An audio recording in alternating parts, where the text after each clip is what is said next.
G'day guys, this is FCT. Can you get a good functional laptop for under 200 bucks? Let's find out.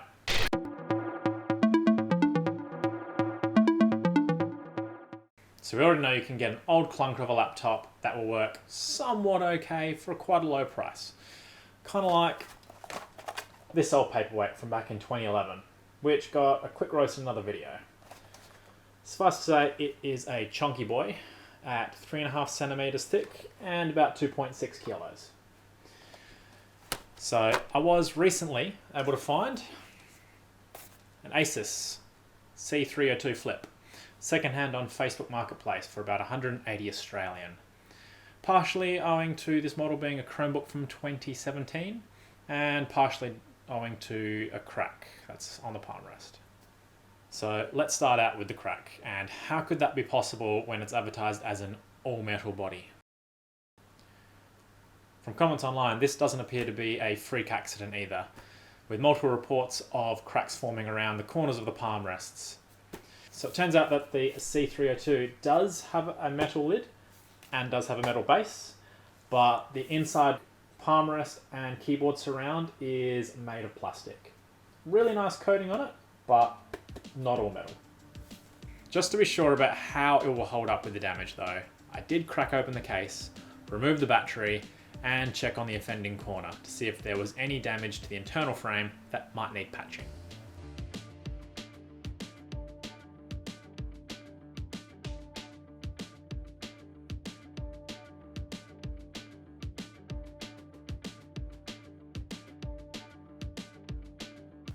As you can see, the crack doesn't appear to extend any further beyond the faceplate itself. I added a little glue to the crack, taped over it, and it's basically as good as new. I could probably try to find a better matching tape though. Luckily, this doesn't hinder the usability or functionality at all. The trackpad is positioned front and center so it doesn't get many accidental presses while typing. Feels nice to use with a slick surface and features multi-touch, allowing for all my usual 1, 2 and 3 finger taps while navigating pages. The keyboard here performs well, especially considering my purchase price as well as the original retail price. The key travel is good, allowing for punchy feedback while typing along.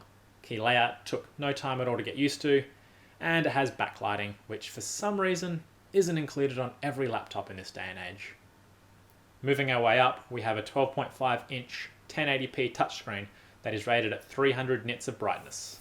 This means that the screen is crisp enough for everyday use and gets bright enough for most indoor conditions. While outside, I did have to squint a little bit, but was able to see white or light pages, but dark or black pages were unfortunately too dark to see. The display does have rather large bezels, but for the price and age, that's not unexpected, and it's definitely not as bad as some laptops out there. Sitting on top of the bezels, you will see that it has a webcam.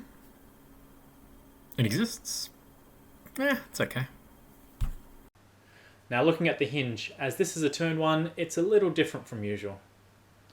It does fail to open with only one hand, but as the stiffness also extends to being able to leave it at any angle, it gets a pass. The mechanism feels solid and secure. Stereo speakers can be found on either side of the frame. The volume produced was surprisingly loud. A little bit flat, lacking in bass and range, but still perfectly adequate. Not unexpected for something in this price point.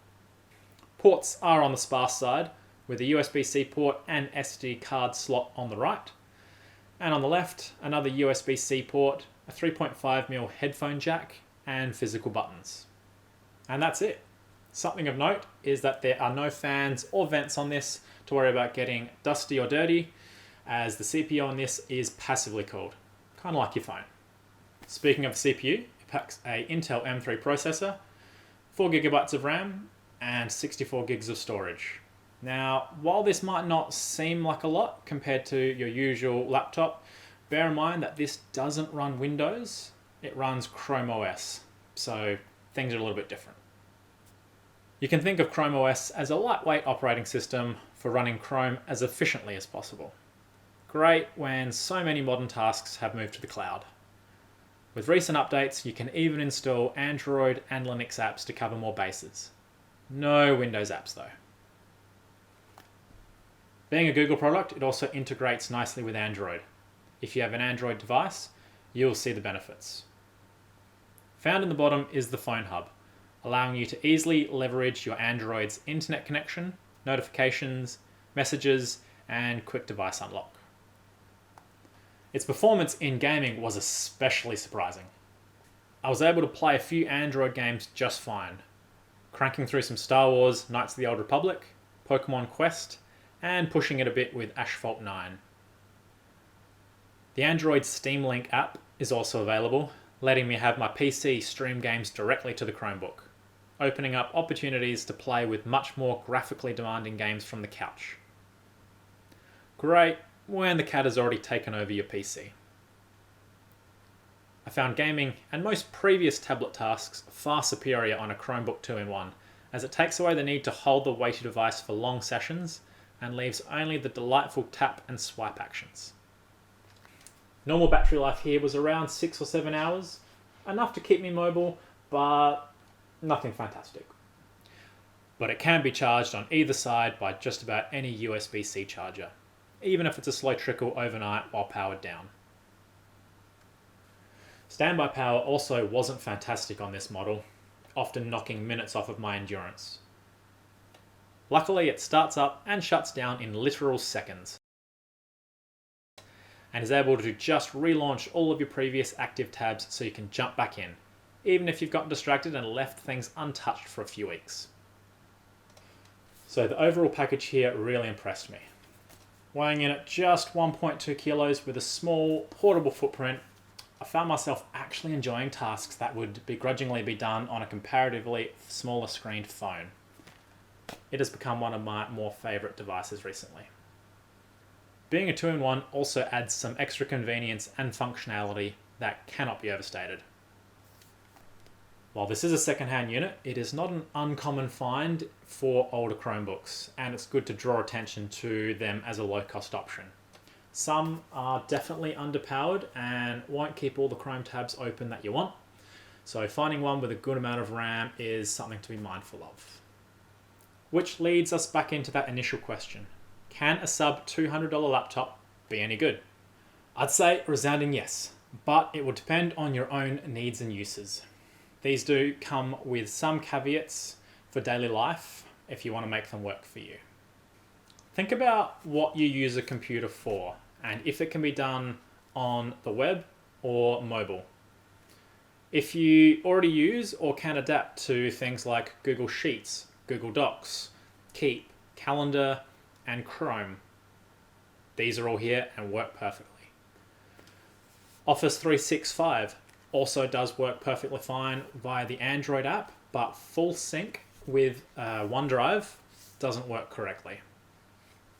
If there are specific Windows apps that you need to use that don't have an Android or Linux alternative, you'll be out of luck, unfortunately.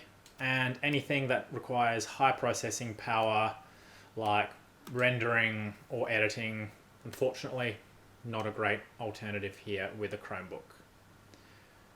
If you do the bulk of your stuff online though, you will love playing around with an Asus C302 Flip or similar Chromebook in all of their sleek simplicity.